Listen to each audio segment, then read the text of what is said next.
What is up, YouTube? James here, and today we're going to be doing some VGC reaction content with the round 8 match of day 1 at the 2025 Pokemon World Championship.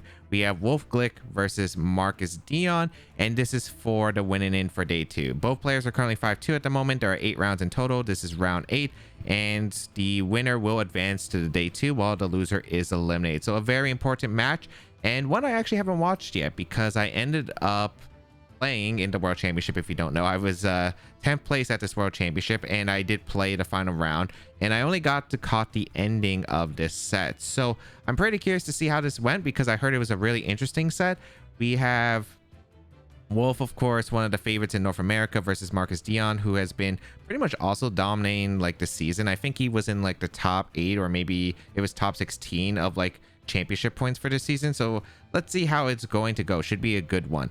But we have Wolf here on your screen with his team. He's been pretty much running for a long time, at least since the beginning of regulation maybe he had like a few changes here and there. He had like a bonnet before, and switching back to like the Incineroar Amoonguss that he was really well known for in the regulation G series, especially with like the Flutter Mane Koraidon combo. So we have Covert Cloak Lunala, which not my favorite item on Lunala, but it does make sense if you're not running like a Meteor Beam Power Herb set, and if you're not running like a Miraidon or Rillaboom. It's really hard to get an item on Lunala because normally you would either want the Power Herb or you would want the Electric Seed / Grassy Seed, because of course it boosts its defense, but also the fact that it is consumed, so you're not like taking more damage from knockoff, forcing a terrestrialization most of the time. So yeah, that is one thing. And Covert Cloak, it does help out with like some interesting scenarios like Snarl special attack drop, Icy Wind Electro Web speed drop. There's some other situations with like Fake Out, of course, going to be the main one after you terrestrialize the Lunala, which is a pretty common scenario. I guess it can help out in that case. I'm kind of curious how much it is actually impacting though. I'm kind of curious if like, I always thought about different items you could run like Spooky Plate and other items in general like on the Lunala, but I think it does make sense because again, if you're not running the Power Herb set and if you're not running Miraidon Rillaboom, it's a lot harder to find an item on Lunala. So Covert Cloak is going to be the item here, with the Koraidon being able to have the Life Orb just going for the really strong KOs. Safety Goggles Incineroar, which is able to do a lot with the Flare Blitz, and of course it's just a good support Pokemon in general. The Sash support Flutter Mane running 3 attacks, which is really strong with the speed photosynthesis in the sun, and just able to really help out support the Koraidon. Then you have the Amoonguss, a really classic redirector and Spore Pressure Mon on this team, and then the Ursaluna. A main reason you run Lunala is to set up the Ursaluna generally with the Trick Room, because then Ursaluna and Lunala have just really fantastic synergy with each other. So as Wolf's team is pretty comfortable with it. He's pretty much stuck with pretty much the same concept throughout regulation I, so he's pretty much knows his team's in and out. And then he'll be ending up playing against Marcus, whose team is gonna be this interesting take on Cali Ice plus Miraidon. It's gonna be the Clear Amulet, Calyx Ice Rider with Terra Fire, and Leech Seed. So there were a few Cali Ice that ended up running Clear Amulet because of course if you do get Interior Cali Ice, it's doing a lot less damage. So having that Leech Seed is just, of course, really great against Wide Guard mons in general, and allowing the Cali Ice to stick around on the field, good against Zamazenta and more. Glacial Lance, of course, really powerful. And then you have a Solvus Miraidon. I know his team building group of like Carson Comfer and Marcus has been in this situation where they've been really enjoying like this combination of Leech Seed, Cali Ice, plus the Solvus Miraidon. It's just a really good bulk core, but change it up. Usually they ran like Grimmsnarl and Ditto that was able to do well at the NIC, which they were both able to make top cut, but making some adjustments here. Running Incineroar, which is a good Fake Out support mon. It pairs well nicely with just the restricted duos in general. And then you have the Electric Seed Volcarona, which is an interesting change. That defense boost with the Miraidon, really able to pressure and allow for some great setup. It also really helps out against opposing Zamazenta. The final Gambit Annihilate that puts on so much pressure with that Choice Scarf, able to outspeed a lot of the Miraidons in the format that are like choice specs. Koraidon, Shadow Rider, Calyx, threatening them with Shadow Claw. Final Gambit, of course, off the huge HP set that Annihilate does have, does mean that it can just take really big knockouts in general, like against a lot of restrictions, and that trade-off would be amazing. as well as the Wellspring Ogerpon, which is an interesting mon here. It has redirection. The coverage is okay. I think it's probably for the rain matchup specifically, because I guess Kyogre redirection can be a little bit annoying for this team across the board. However, we'll see if it's able to come up here. I'd say the matchup here is generally even for the most part. It's a little bit hard to say, but I think that if I was to give an edge to a player, it would probably be Wolf, because that max speed Life Orb Koraidon can do a lot of damage, right? You have really strong close combats that do a lot of damage. Probably it doesn't maybe knock out the Miraidon depending on the situation, but across the board it does do a ton of damage. Lunala is a little bit hard to break through immediately, especially with terrestrialization. And then of course you do have like good support mons on Wolf's side. For Marcus, it might be a little bit hard to get like the immediate knockouts, and Wolf does have like way more offensive pressure, I think, with his Pokemon, so can be interesting. I think there's like definitely some things that Marcus can do in this matchup if I'm looking at it. Like there is the Scarf Annihilate, but it's a little bit hard to bring, and you can't really lead it against the Lunala, which can just of course be able to terrestrialize. But of course you are playing the mind game with Final Gamut, but Shadow Claw doesn't do too much damage because they don't run much attack investment on Scarf Annihilate.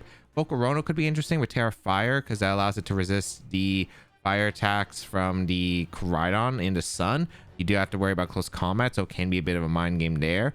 And yeah, so I think it's just a little bit awkward to position, but then again, like these restricted still do some good damage across the board. So I'd say that Wolf probably does have an advantage, but Marcus does have tools to play around it. I don't know if he will go with a defensive mode or if he'll just try to like do Cali Ice stuff, because Cali Ice can be a little bit hard for Wolf to knock out, especially with fire terrestrialization, unless he's able to set up Ursaluna. But it depends on like the speed investment, because they're both base 50 speed with Cali Ice plus Ursaluna. Can be a little bit awkward, because it can be like, oh, depending on who's faster in Trick Room, it's going to be like a huge impactor to like the entire set. Because if the Cali Ice is forced to Terra and take the Headlong Rush, it really is not going to have a fun time. So let's just get into it. There's also like setup with Volcarona that Marcus can do. I think it's definitely very viable against Wolf's team if positioned correctly, although I think it is a little bit harder because the Volcarona doesn't have access to recovery, which is kind of a problem I think with the Struggle Bug Volcarona set in general. So I don't know if that will be an option that he could bring. I'd probably say you would go like Cali Ice Incin for sure. If you're Marcus, probably have to bring Miraidon and then one of Annihilate and Ogerpon. And then for Wolf, he has a few different options. He could go on the offensive mode, but we'll see how it goes, because I could definitely see like Koraidon just threatening a lead and putting a lot of pressure. You could lead it with Amoonguss. You could just lead Lunala, which is a pretty safe lead I think across the team that Marcus has in general. So we'll see what options they will go for. So pretty interested to see, because I know that this isn't the longest set either, so should be interesting to see as we'll get into the game one here. All right, Koraidon Lunala versus Incineroar Cali Ice for Marcus. All right, this is an interesting lead. You have a few different options. Terra Fire is generally safe here because the Cali Ice doesn't carry high horsepower, but maybe you don't want to use the terrestrialization immediately. You are intimidating with Koraidon, but it still threatens a KO on both of these mons unless Marcus goes for terrestrialization. The Lunala is in a pretty good offensive position, so you got like quite a few things that you could go for. You could pivot into like Incineroar if you have it on Wolf's side. You could go in Incineroar for either the Koraidon or the Lunala, and like if you go for the if you switch out the Lunala into Incineroar, you can protect the Koraidon. If you switch out the Koraidon to Incineroar, you may be inclined to terrestrialize your Lunala and just fire off a Moongeist Beam for some decent damage across the board. So you could play aggressive too. You could also just go for like a Terra Fire close combat in Incineroar, as I don't think you really want to risk the Glacial Lance. But there is like some potential of like going for Terra Fairy, Wide Guard with your Lunala, switch out the Koraidon into the Ursaluna. So there's a lot of mind games that Wolf has access to. Marcus kind of doesn't have the best defensive spot here, but at least has Fake Out to buy a turn on the potential Koraidon. We see quite a few different things again that Wolf can do, like he's looking for the Terra Fire in the close combat Incineroar, which makes sense. You get the knockout Incineroar, and that's one less pivot that Marcus has access to. Then you can retreat your Koraidon, and then you no longer have to worry about Intimidate throughout the rest of the game, so Koraidon's more freed up. But yeah, there's like so much you can really do here I think if you're Wolf. I don't know what he'd have in the back for you to play. Like, as I said before, for Marcus, he probably do have Miraidon and one of Annihilate and Wellspring in the back. And then if you're Wolf, it's a little bit hard to say. But looks like we're going to see Trick Room and switch here. Okay, we're going to see the switch here into Ursaluna. Wait, but he Trick Room, he didn't Wide Guard. That's risky if Marcus just decides to click Glacial. There is a chance he clicks Glacial. Although Wolf might be thinking, okay, Terrifier is obvious. Might want to just go for the Leech Seed immediately to, you know, play around a Wide Guard situation. So let's see what this is going to go, because if Wolf gets this right, he's in a great spot. But that is aggressive. A knockoff immediately into the Lunala, getting rid of the Cover Cloak. And yeah, that's a Glacial Lance. That's a bad one. And that just Okos the Lunala. That is a really bad turn for Wolf. He did make a really risky play.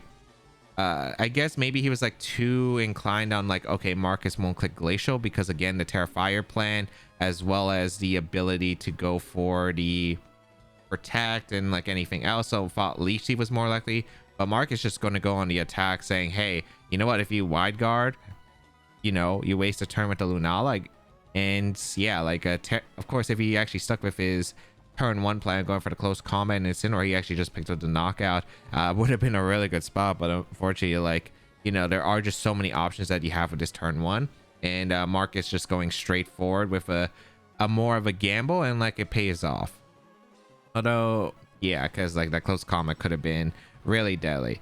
Now it's a pretty rough spot because it depends on the Ursaluna and the Kali Ice Speed tiers, because they're both base 50. If they know each other's investment, like Ursaluna on Wolf's side doesn't look incredibly bulky. Like 218 is, well, I guess 218 is like pretty good. I don't think that's not max HP. If he has speed investment on the Ursaluna, I'd be a little bit surprised. But if you think you're for the fast Ursaluna, well, you're already in a bad spot, right? You already kind of, the Ursaluna is going to go down to 2 ticks of the burn. The Koraidon, you're going to about to be taking damage because you can't knock out the Kali Ice with close combat. I think if you're Marcus, you have a pretty safe defensive play of just switching out to Kali Ice. And I'd probably say Incineroar should switch out into Annihilate. That's what I would say. I think that's like one of your safest lines that you have here. If you have Annihilate in the back. If you don't have Annihilate in the back, it's like Wellspring, I guess, with Miraidon. Like if you have Volcarona, I'd go Volcarona and just sack Volcarona realistically, because I don't think you need Volcarona at this point in the game. If you have Wellspring plus Miraidon, I think you could probably get away with this game if you sack Miraidon realistically, because I don't think you need Miraidon. I think you need Kali Ice to actually be able to do damage, because it's pretty much freed up. I think you just sack one of the two though and just go into instant again for the fake out plus Glacial Lance pressure. But Wolf's in a desperate spot. He has to go for the attacks and he has to hope for knockouts. He really is just in a terrible spot and has to get this right. And he didn't terrestrialize his Koraidon, right? No, so he's just hoping that his Ursaluna is faster. I mean, Marcus didn't switch out the Incineroar, which is just such a risky gamble. I don't know if that was the right option, but Incineroar goes down, and now it just depends who's faster. Who's faster?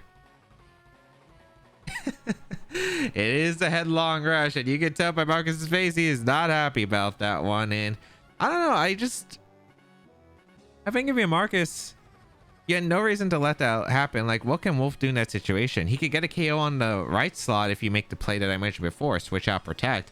And I think, again, if you had Incineroar, like, even if you have, like, let's say Wellspring in the back, Protect is the best play for your Alex regardless, because then at least you get Wellspring in. I guess it's kind of awkward, though, because if the Ursaluna is faster, the Koraidon can knock out the Wellspring with close combat, and then Ursaluna can headlong rush. But I would still say, yeah, that's why I want Incineroar more than whatever is in the back here. So I guess we'll see the final two Pokemon on Marcus's side and see like what the lines are.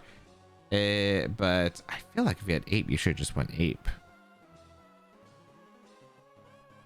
Ursaluna down to its final turn after the burn is the final. It is Miraidon. That's not like too surprising. What's the last? Ah, it's Wellspring. Okay.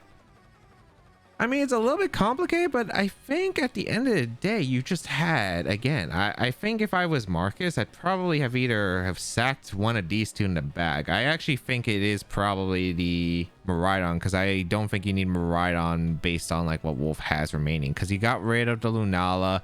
Like, yeah, like you could probably just win the game with Kali Ice realistically at the end, especially with Koraidon intimidated and the sun turns ticking down. So yeah, I think it was just an unnecessary risk that Marcus took for turn 2. And yeah, like he had a fantastic turn 1 and then Wolfe ended up converting. It's like the trade, and that's kind of things with dynamic swings in the battle. It's like, yeah, Marcus maybe thought, okay, maybe Wolfe, you know, plays more defensive, but like when Wolfe is down, when you're down that much, you kind of have to make aggressive plays. And for Wolfe, like, yeah, now I think the Miraidon's kind of useless because he didn't have Intimidate with the Incineroar, so you can't really do much, I think, if you're Marcus, because you don't have Protect on the Miraidon. You could follow me with the Ogre Pawn. It's like Koraidon has a simple close combat into the Miraidon angle and a Facade here. Like, there's not really much that you can do. Oh, you have a Mungus, actually. Interesting.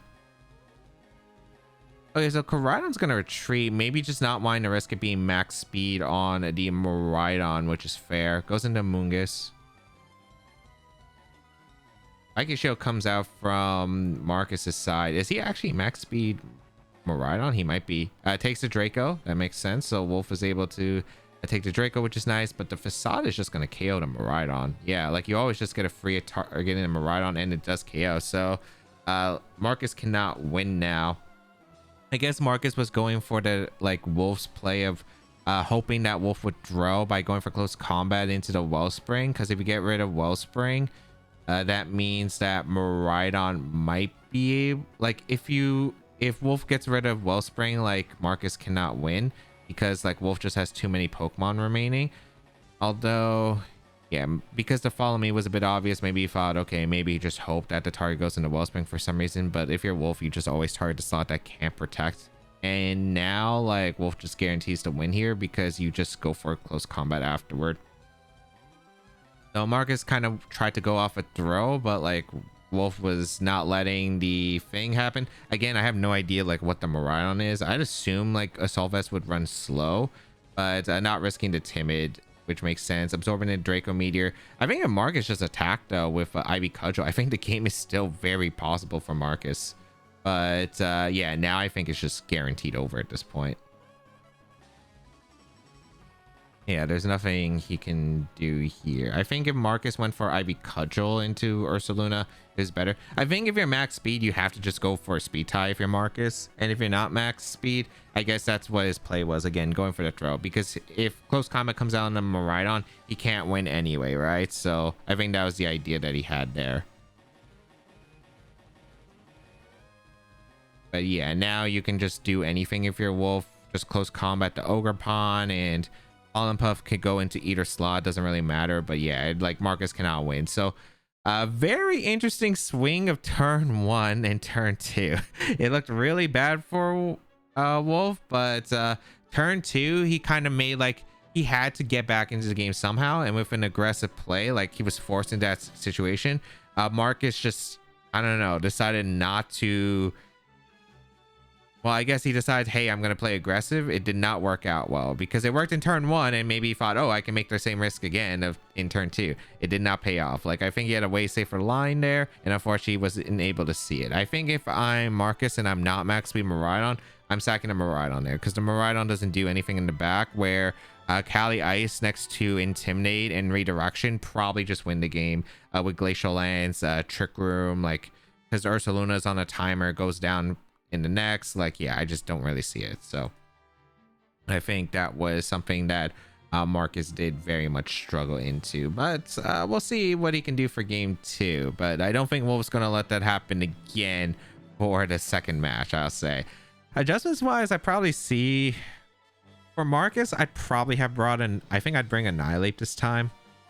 I don't know if I mean, I'd probably bring Miraidon still. I'm definitely bringing Incineroar. I'm still bringing Kali Ice. I guess it's over Wellspring always because you don't need Wellspring in the matchup.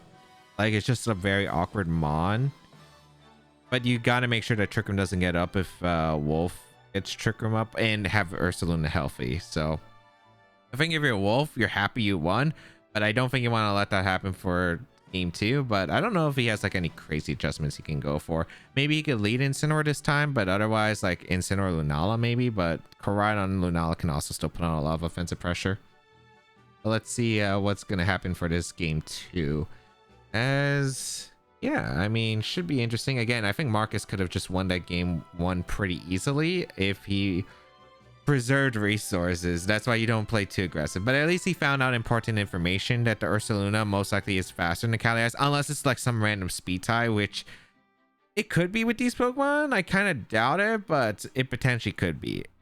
However, I don't know if it's very likely here. So let's go into this game 2. We're going to see the Lunala and the Koraidon again for Wolf versus Incineroar Kalias. Okay, so same game 1 lead. They still have the same situations that they can go for, so I'm kind of curious. Again, you have like the Terrifier close combat angle, you have the switch into, well, I guess you didn't bring Incineroar game 1 if you're Wolf, so it makes sense you didn't bring Incineroar.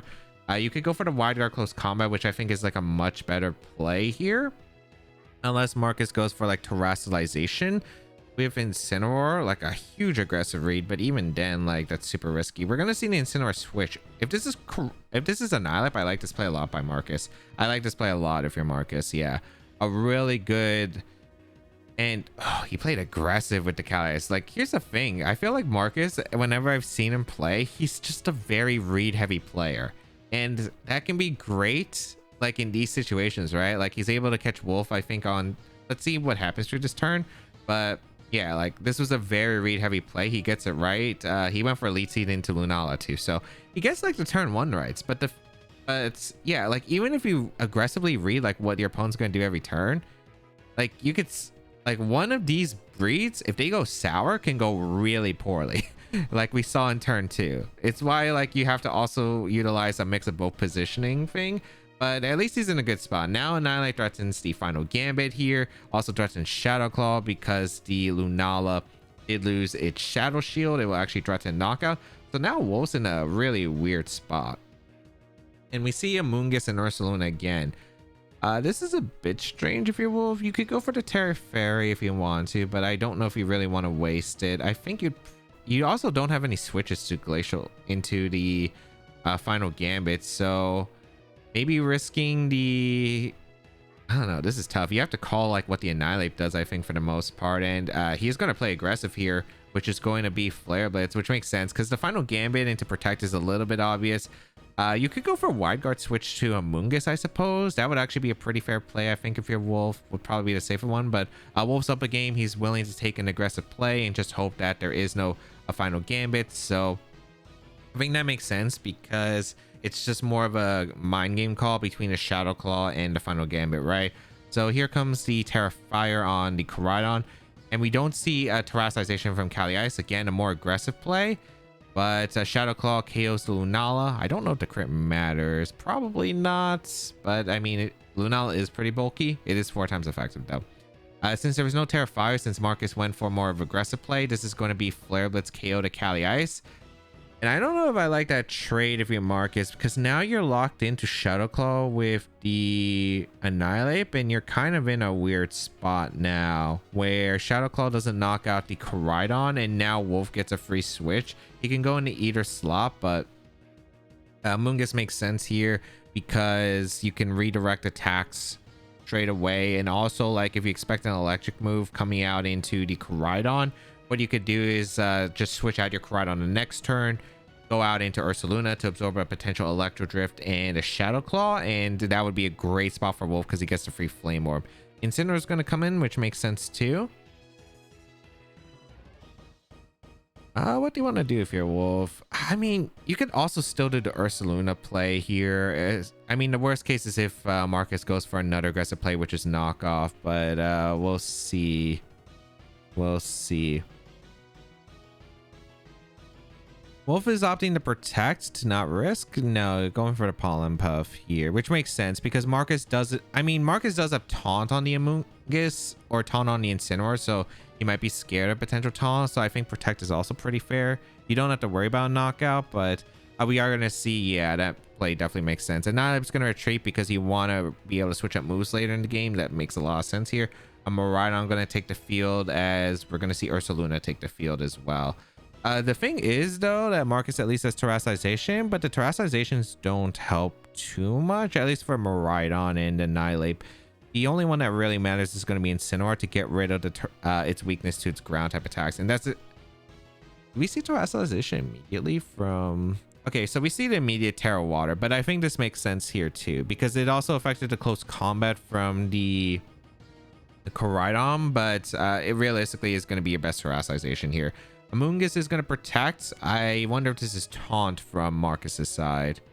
Yeah, it's taunt. Okay, so Wolf gets to play right. Fantastic for him, because now Ursaluna gets its Flame Orb and is looking for some really heavy hits here. So I don't think this is that great still, because you're playing Ursaluna out of Trick Room. At least Marcus doesn't have Safety Goggles on Incineroar.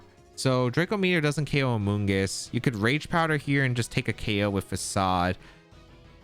But yeah, it's tough. I think if you're Marcus, you probably want to Volt Switch and you want to go for Parting Shot here, because you want to be able to, or switch out Incineroar into the Annihilate and go for Volt Switch so you can get Intimidate off an Ursaluna so it can't take a knockout here. Because I don't think -1 Headlong Rush, even with Guts, would KO Annihilate or the Incineroar. So I actually like that play a lot if you're Marcus. I don't think you have much of a choice. I'd switch out Incineroar so you can get the Intimidate off. And it looks like, yeah, that's going to be the case. Okay, that makes sense. Because you can't really, you don't want to lose resources here. If Annihilate stays healthy, you can get a final Gambit off into Amoonguss to take the KO the next turn and pressure the Ursaluna. So we'll see. Volt Switch is going to come out into the Amoonguss. That's a crit? No, that's not a crit. Okay. Does a lot of damage. Incineroar comes in. Who did Wolf target? Was this Headlong Rush into the Incineroar, or was this Headlong Rush into the Annihilate? This Rage Powder makes sense, because you don't want to risk Ursaluna taking a Draco Meteor. Headlong Rush has come out to Miraidon slot. It still does a ton of damage, but yeah, you pretty much have gotten the best position here.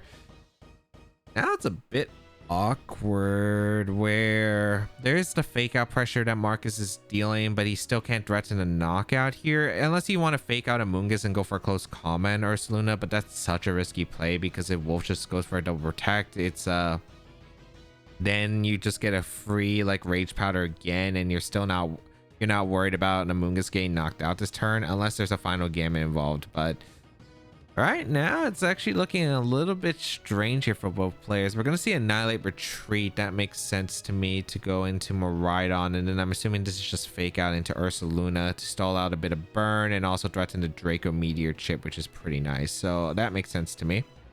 Amoonguss is going to protect aggressively, but this is a fake out going to come out into the Ursaluna. Yep.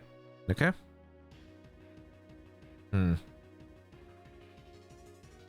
Sun fades. Wolf gets to reset Sun. The Ursaluna is still low. I mean, this is still kind of a weird spot, I'd say, for both, because your Ursaluna is getting a bit dangerously low.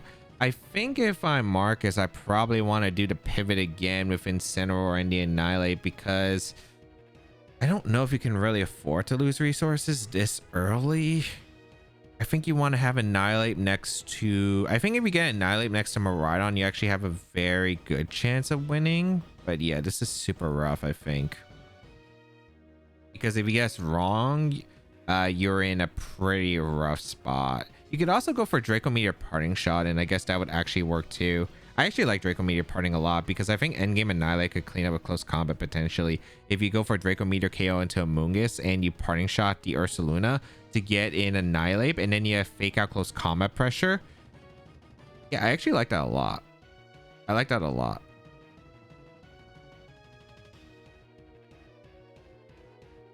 Okay, we're gonna see Amoonguss retreat into Koraidon. Okay, that makes sense. You want Amoonguss here. The Koraidon's a little bit low here. Let's see if Marcus went for a Parting Shot or not. Goes for the Draco Meteor. Will KO the Koraidon, so that makes sense. The Koraidon goes down, and that's a pretty big knockout for Marcus, because now the only offensive pressure that Wolf has is the Ursaluna. So let's see what he does here. Oh, he goes for knockoff, but this won't KO. Yeah, it doesn't KO, but who did Wolf target? He went for headlong rush into the Miraidon because he knew that Draco Meteor was most likely coming out. Okay. Oh boy. Wait, this endgame is really weird because the Ursaluna has 2 turns after this burn, right? 32 to 19. Yeah, so he has 2 turns left on the field. Amoonguss comes in, but how do you beat the Amoonguss if you're Marcus? I guess Annihilate is still healthy, but I think Wolf can definitely clean this one up, right? I think it's just... Oh, this is weird. You can't really close combat if you're Marcus, which is a problem. So the moves that Marcus has on his Annihilate is Final Gambit, close combat, Shadow Claw, and U-turn. So Amoonguss always lives Final Gambit from Annihilate, especially because Wolf has 219 HP that we saw. So that always lives Final Gambit from Annihilate at full. So you can't knock out the Amoonguss with Final Gambit, which means Amoonguss always gets to redirect, always survives at least 1 hit. So in order for Wolf to lose Amoonguss, Marcus needs to double up. The problem is if you Final Gambit, you take the trade with Annihilate, and then the attack from Ursaluna gets redirected to Incineroar. It's game over for Marcus because then the attack goes off in the Incineroar, and then because of how old because of the change of Rocky Helmet, like Rocky Helmet ended up changing throughout the generations. Now it's just Rocky Helmet, and like I think Gen 6 would, if you took the Rocky Helmet damage and you fainted, you would actually lose the game if you fainted from the Rocky Helmet chip. But now in current generations, you, even if that does happen, you actually still lose the game. The player with the Rocky Helmet will still lose the game regardless. So yeah, like this is weird, man. You can't really Earthquake, I think, if you're Wolf. I think you have to Headlong Rush. Actually, no, you could Earthquake if you think you KO the Incineroar. But the thing is, Incineroar always has to get a... Oh, this is weird. I think you Shadow Claw and you Taunt if you're Marcus. But if Amoonguss protects, it's a bit weird. Yeah, there's no like super safe situation. I think it's kind of a read heavy one. Wolf is deciding to Earthquake or Headlong Rush. He goes for the Headlong Rush. Amoonguss is gonna Rage Powder. I think if Marcus goes for Taunt, he wins here, but it's a read. Shadow Claw comes out into the Amoonguss. What did Marcus do? Ah, he went for Knock. I think that means Wolf wins, right? Because the Incineroar takes the Rocky Helmet chip. Headlong Rush, this is only -1, so this should do like 70% to Annihilate. Oh, that did a bit more. More like 80%. Yeah, now because the Ursaluna has 1 turn and both of these Pokemon don't have Protect, it's a safe Rage Powder Earthquake here. Yeah, it's a safe Rage Powder Earthquake, and then Wolf wins the game. Yeah, there's not much that Marcus can do. If he wanted to win, he needed to go for Taunt. But the thing about going for Taunt is a weird play because Wolf did have the option to go for Protect, right? So Marcus probably went for Knockoff into the Ursaluna to cover because it's kind of a call right there. If the Amoonguss went for Protect, Knockoff is the play. If the Amoonguss went for a Rage Powder, then Taunt is always the play. Because the thing is, if Marcus goes for a Taunt into Amoonguss, then the Incineroar is still around. You can then go for a Knockoff into the Ursaluna. But I don't know if you still win because the Amoonguss carries the Rocky Helmet. No, you would win actually because you wouldn't have taken the Rocky Helmet damage with the Incineroar. Then you can go for a actually, would you? Because actually it's such a weird spot because the thing is the Annihilate would have still been potentially low. Oh, but it wouldn't have taken the first amount of Rocky Helmet damage. So I'm trying to think about like how the Rocky Helmet's to play because I'm like, can Wolf win even if like let's say Marcus taunted that turn? And like, yeah, I think he might have because the thing is Annihilate took damage. Let me see. I need to see the HPs. I know that Earthquake probably KOs here. Let me see the HPs. Okay, so let's say for some reason that if like Incineroar went for the Taunt instead to Amoonguss. Amoonguss didn't take the Nox, so it's like pretty healthy in like the 130s. The Annihilate would be still in the red here, and then Incineroar would be like a little bit higher, right? Like in the yellow. Then you would Shadow Claw the Moon, go for knockoff. I don't know. You could then you knock off the Ursaluna. I don't know. The Amoonguss could maybe still win.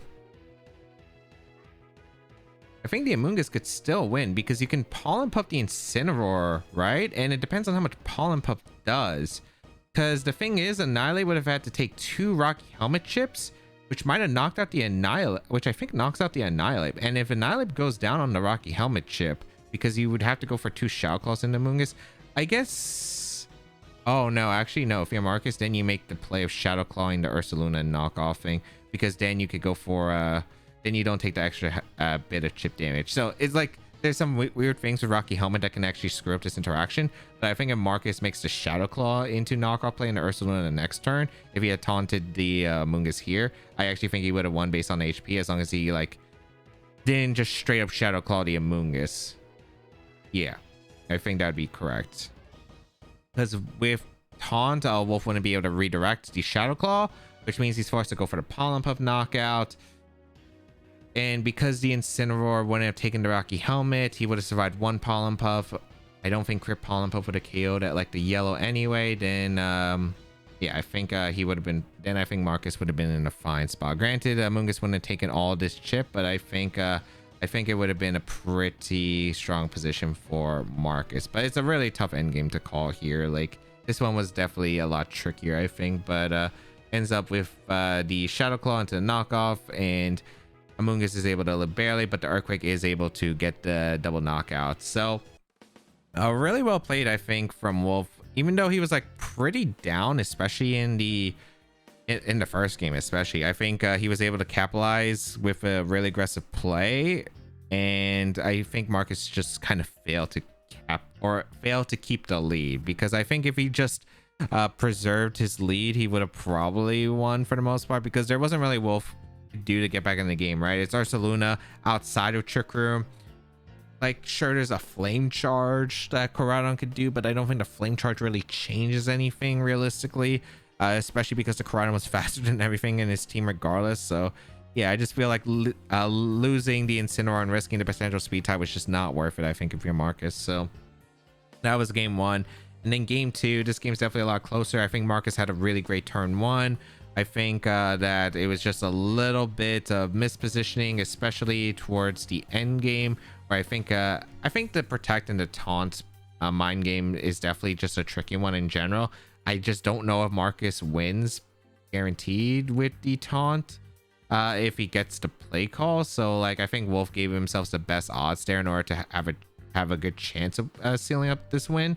But yeah, like it's just an awkward position, I think, for Marcus, especially with, again, we saw kind of a similar problem in game 1 where he went for like a really heavy read and let the Cali Ice go down, for instance. Like if the Cali Ice was still around, because there was a Terrafire Flare Blitz, if he had the Cali Ice around this game, or if he Terrafired, like that could have been a pretty big game changer. And that is my reaction to Wolf versus Marcus in round 8 of the 2025 World Championship. I hope this was a bit insightful, gave you some insight to like the in-depth, like, you know, thought process between like these players, what the matchup could have been, as well as like, hey, what are their options, and why like those turn 1s were like really impressive, and then the turn 2s, you know, how they could have potentially been avoided, I think, from Marcus's end. But across the board, the World Championship is going to be hard, and you can't really afford to make too many mistakes in the World Championship. And sometimes you have to go for those aggressive plays, right?